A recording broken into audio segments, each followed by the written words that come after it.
Mira TV. Amigos, bienvenidos a la entrevista meridiana. Hoy contamos con la presencia de un excelente invitado. Se trata del profesor Eduardo Ortiz. Él es magíster en Economía Internacional y doctor en Desarrollo, además de profesor de larga trayectoria y director y coordinador de posgrado de la Universidad Central de Venezuela. Bienvenido, profesor. Muchísimas gracias por estar aquí con nosotros. Muchas gracias por la invitación. Bien, y uno de los primeros temas que obviamente está en el tapete es que prontamente se estará desarrollando y ya se está preparando Panamá para recibir a una cantidad de líderes de 35 países quienes van a participar en la Cumbre de las Américas. Pero ¿qué significa eso para Venezuela? ¿Cuál es el impacto en materia económica tomando en cuenta el contexto de un enfrentamiento que ya lo conocemos todos entre Estados Unidos y Venezuela? Bueno, ratifico, muchas gracias por la invitación. La Cumbre de las Américas, la séptima Cumbre de las Américas, continúa el conjunto de reuniones que se han hecho en razón de el interés de distintos países de la región y los Estados Unidos para concitar esfuerzos en proyectos de integración y en actividades de inversión y de apoyo de distintos tipos. La primera fue en el año 94, esta séptima trata de retomar algunos temas que serían para desarrollar a futuro. En el caso de Venezuela hay un interés político fundamental en esta cumbre que remite a lo que se ha dado en llamar el decreto Obama. Si nosotros evaluásemos lo que es la realidad política nacional y se entrevistase o se preguntase a dirigentes del oficialismo cuál es el problema político fundamental, ninguno afirmaría que hay problemas de estructura política, de autonomía de poderes, sino que en el momento actual señalarían varios de ellos que el problema político fundamental ahorita es la conspiración internacional y la actitud de la presidencia estadounidense en términos de declarar a Venezuela, como efectivamente fue hecho, como una amenaza. Muchos analistas han opinado que esto inclusive sería una buena oportunidad para el gobierno de Venezuela actual para, digamos, solapar un poquito y tapar un poquito la crisis económica en el país. Sí, es frecuente en distintos gobiernos, administraciones o ejecutorias de los gobiernos usar las excusas externas o las razones externas para solapar, para, digamos, olvidar un poco o distraer la atención de los problemas nacionales. Decía un poco que aquí hay problemas políticos de mayor envergadura y de mayor trascendentalidad que el decreto Obama o del carácter de amenaza que se le ha dado a Venezuela en ese decreto. Sin embargo, al la administración focalizar el interés en el decreto Obama, está apartando a los problemas políticos, pero también está apartando un conjunto de problemas económicos muy importantes, sociales y de distinto tipo, que seguramente podremos referir, pero que están en el tapete y que una vez que se prioriza por el decreto Obama, se están apartando. Ahora bien, fíjate que el presidente Obama hoy acaba de declarar que Estados Unidos es el socio comercial más grande de Venezuela, con un intercambio de 40.000 millones de dólares en comercio bilateral, y que ellos quieren que el pueblo venezolano triunfe. Esa es la posición hoy de Barack Obama. ¿Cuál sería la intención de Estados Unidos al mediar un poquito, bajarle un poquito el tono? Bueno, la actitud del gobierno de los Estados Unidos al declarar a Venezuela como una amenaza siempre en estos menesteres remite a la consideración de la posibilidad de que se ejecuten más sanciones, de que se pueda pasar a un plano de sanciones. El gobierno estadounidense no ha pasado a ese plano, ha pasado a la actividad de sancionar, tomar iniciativas sobre algunos funcionarios venezolanos que ha considerado han afectado los derechos humanos o han participado en acciones en contra de los derechos humanos de los venezolanos. Pues la actitud de la administración bolivariana ha sido contraria, en el sentido de que más que recibir esas sanciones, en términos de repensar, evaluar o propender a llegar a negociaciones, ha asumido la actitud de nombrar a esos mismos sancionados, e incluso recientemente lo acaba de volver a hacer, en cargos públicos, lo cual quiere decir que es como que si usted tiene un problema familiar, alguien que va a discutir o negociar ese problema familiar refuerza el lado negativo del problema familiar. Ahora, tomando en cuenta ese problema familiar, como usted lo señala, profesor, en términos de la economía de esa familia, ¿cómo lo afectan estas diatribas políticas internacionales, tomando en consideración lo que dijo precisamente el presidente Barack Obama el día de hoy, que Venezuela es un socio comercial amplio y que obviamente sabemos que como país monoproductor vivimos más que todos esos dólares que paga Estados Unidos por el petróleo? Bueno, la actitud de la administración bolivariana en ese sentido ha sido un tanto soberbia al señalar un poco el interés poder buscar nuevos socios, como efectivamente se ha estado haciendo, los cientos de miles de barriles que están dirigidos a China o los que se dirigen hacia Cuba, o en el caso de las relaciones con Irán, demuestran que la administración bolivariana tiene efectivamente un interés en abrir un abanico o expandir el abanico geopolítico y geoeconómico. Sin embargo, la economía venezolana sigue dependiendo, por usar alguna expresión, o siendo significativa o estando significativamente vinculada a los Estados Unidos. No hay para qué irse al problema del petróleo solamente o al vínculo comercial por el petróleo. Algunos de los productos comestibles y algunos de los productos que escasean recientemente en Venezuela están siendo suministrados con origen en el mercado estadounidense. Basta revisarlos y ver en varios de ellos Made in USA, efectivamente, por las posibilidades que tiene la economía estadounidense de vincularse, gestionar, apoyar a otras economías, efectivamente.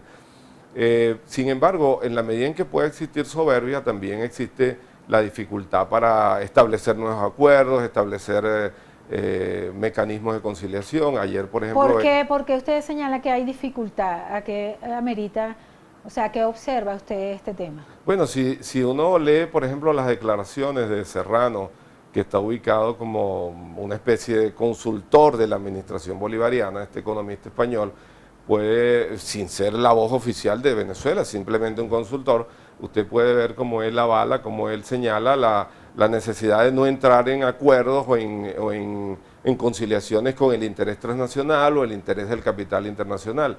Esa no es una posición que pueda propender o que pueda llevar efectivamente a establecer acuerdos de negociación, proyectos de inversión. Algunas empresas petroleras de origen estadounidense tienen litigios o situaciones con la economía venezolana y algunas siguen esperando, en variados casos, le suministren los dólares, le atiendan deudas que tiene la administración bolivariana con ellos. O sea, quiero decir... ¿Hasta qué punto usted observa la dependencia de Estados Unidos, de Venezuela a Estados Unidos en el tema del petróleo? Esos mercados que pretende abrir el gobierno, ¿usted cree que eso pueda de alguna manera bajar, mermar la dependencia de Estados Unidos? Bueno, efectivamente ha ido sucediendo algún tipo algún grado de variación digamos, en el enfoque o en la focalización más bien de la economía venezolana solamente con los Estados Unidos, porque si usted tiene unos 500.000 barriles cuyo destino son China, si tiene 100.000 barriles cuyo destino es la economía cubana, que ahora curiosamente es también una economía que exporta petróleo, curiosamente por razones diversas que se podrían explicar, pero en todo caso, si uno tiene que allá hay 500.000 barriles, 100.000 barriles, hay otros tantos miles de barriles que van hacia otros lugares, como las donaciones, comercializaciones, transferencias hacia los países petrocaribe, indudablemente hay una variación de lo que podía ser antes un enfoque de mayoritario petróleo o una ubicación mayoritaria del petróleo hacia los Estados Unidos.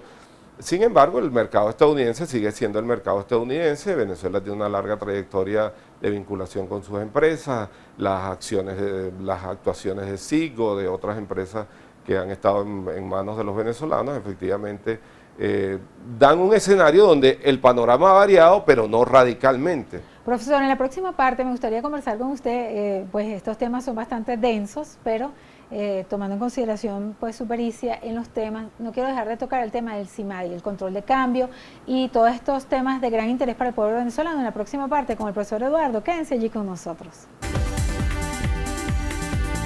Continuamos, amigos, en la entrevista meridiana, hoy conversando con el profesor Eduardo Ortiz, pues toda una personalidad y además un profesor de larga trayectoria en la Universidad Central de Venezuela. Hoy nos acompaña para hablar de temas de gran interés para el pueblo venezolano y quedamos para conversar con él acerca del sistema marginal, el sistema cambiario, este sistema que inicialmente pretendía lograr parar el llamado dólar paralelo. Eso se ha logrado. ¿Qué opina usted de este sistema hasta el día de hoy?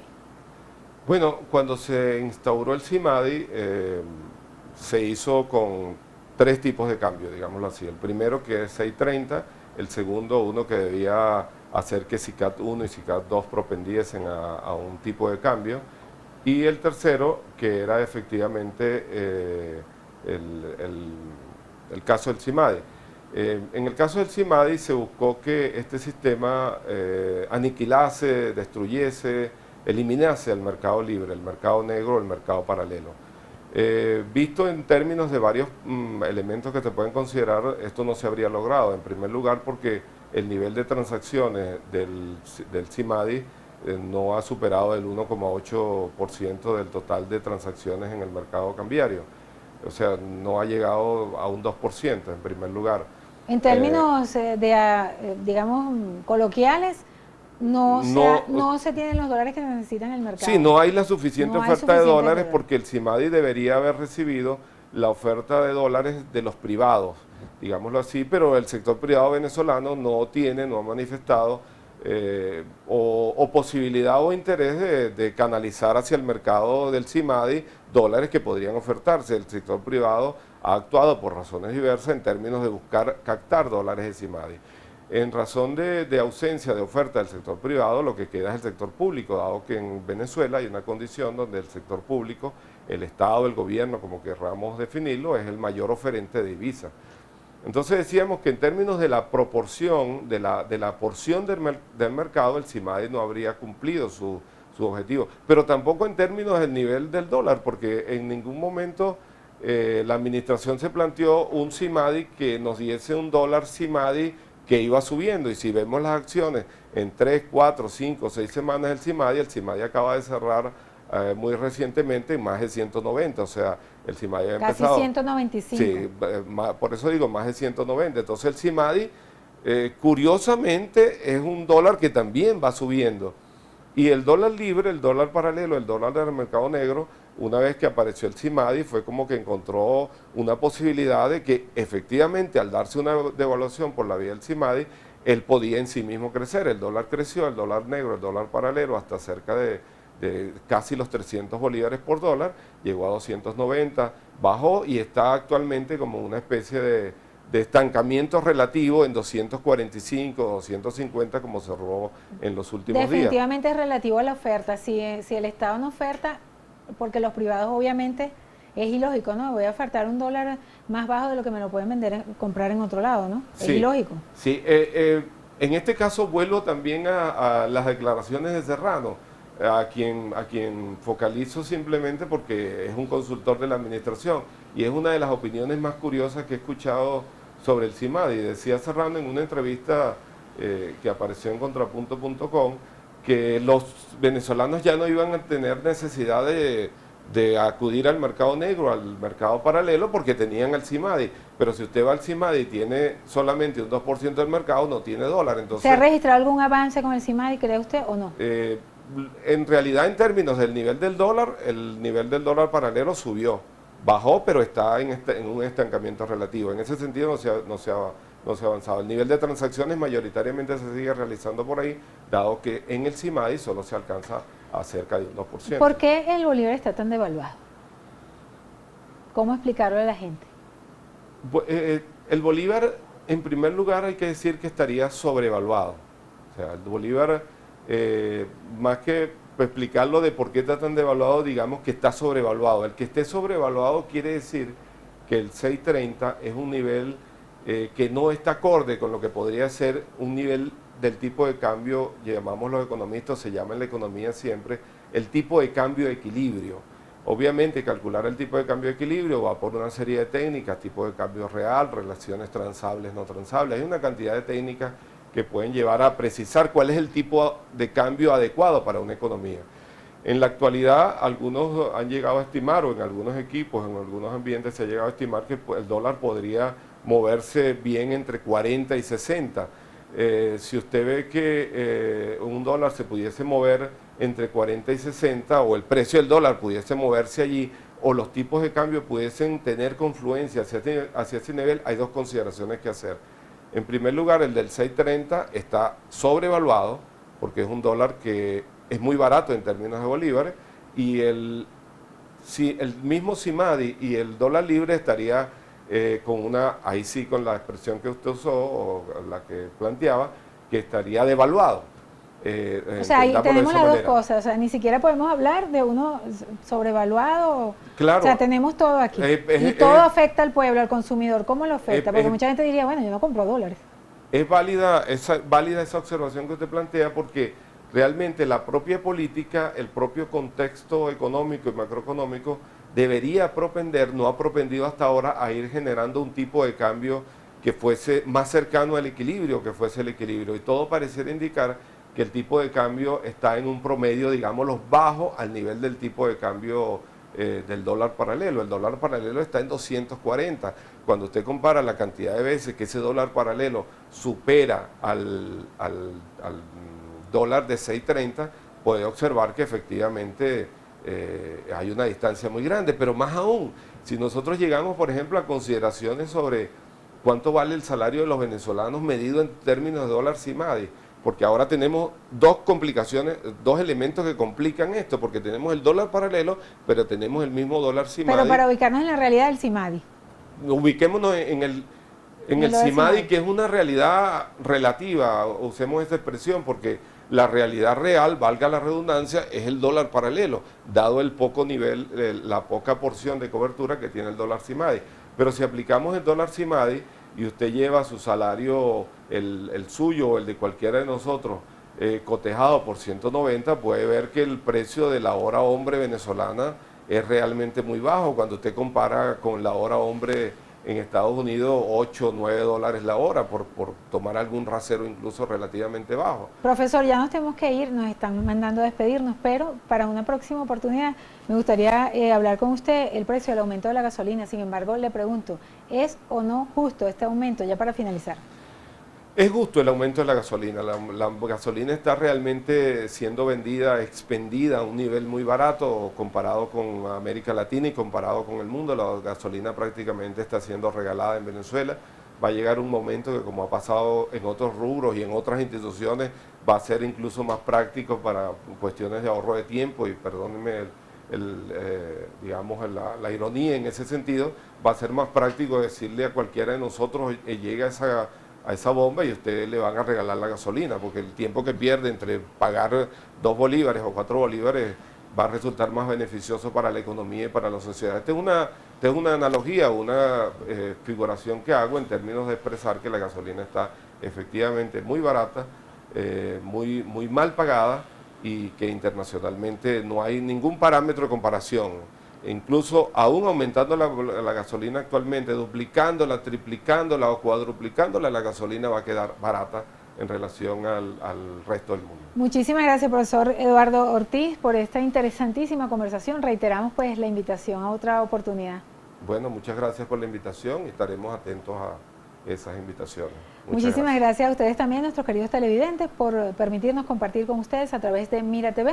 A nombre de Lourdes Navas en la producción, y quien tuvo el inmenso placer de conversar con ustedes, Daisy Oropesa, les dejamos con Harold y Luis Xiomara para el cierre de esta emisión, y deseándoles como siempre una linda tarde.